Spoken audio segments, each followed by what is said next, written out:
We interrupt this program to bring you an important Wayfair message. Wayfair's got style tips for every home. This is Styles McKenzie helping you make those rooms sing. Today's style tip. When it comes to making a statement, treat bold patterns like neutrals. Go wild, like an untamed animal print area rug under a rustic farmhouse table from Wayfair.com. Arr, fierce. This has been your Wayfair style tip to keep those interiors superior. Wayfair, every style, every home.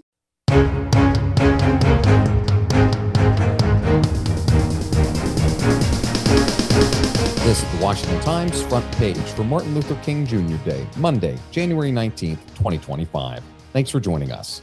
I'm George Gerbo. President Trump has called for new leadership in Iran just hours after a social media post by Iran's supreme leader blaming Trump for violent protests in Tehran. Ben Wolfgang reports throughout the demonstrations, Iran has blamed figures linked to the United States and Israel for stoking unrest. In a series of social media posts, Iranian Supreme Leader Ayatollah Ali Khamenei said Trump bears personal responsibility. Tehran has been rocked by widespread protests over the past weeks and has responded with a harsh crackdown, leading to thousands of deaths. It seems to have worked at least temporarily, with no major demonstrations reported across Iran over the weekend. Some estimates put the death toll at well over 10,000, though an exact number is difficult to pin down amid an internet and information blackout imposed across much of the country. Fearing heavy Republican losses in this year's midterm elections, President Trump is trying to flood the zone with economic proposals. Jeff Murdoch reports the president has borrowed some ideas from Democrats, including capping credit card interest rates and barring institutional investors from purchasing single-family homes. Trump has recently floated an initiative that the White House says will lower the cost of living when combined with the principal tenets of his economic agenda, such as tax cuts, higher tariffs on U.S. trading partners, and expanding oil and gas drilling. The Department of Justice has issued subpoenas for Minnesota Governor Tim Walz and Minneapolis Mayor Jacob Frey in what appears to be an investigation into their stance against U.S. immigration and customs enforcement. Stephen Diner reports the two Democrats denounced the subpoenas as intimidation tactics, though they've done more in recent days to call for calm from residents who have been harassing federal officers in the streets. Walz mobilized the National Guard over the weekend to be prepared to help state and local authorities who have been overwhelmed by demonstrations.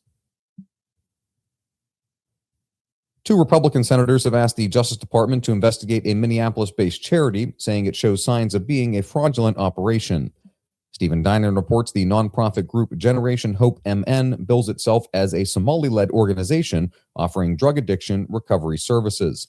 Republican Senators Joni Ernst of Iowa and Mike Lee of Utah said something about the organization is suspicious, such as its locations. One is a shared space with a Somali restaurant, and the other is a home in a residential area. The senators also noted the organization's relatively paltry staffing and financing, as reported to the IRS on its nonprofit tax disclosure forms. And finally, scammers are extorting businesses nationwide by giving them bad reviews on Google Maps to drive away customers, then compelling them to pay to delete the harmful ratings.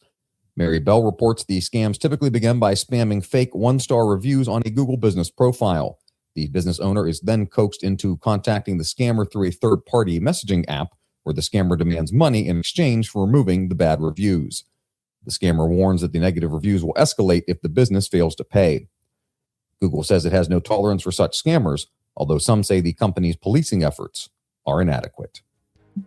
Find all today's front page stories at WashingtonTimes.com/front page or the Washington Times app, and find us wherever you get your podcasts. You can also find us on social media at Wash Times for breaking news, sports, commentary, and more. For the Washington Times, I'm George Gerbo.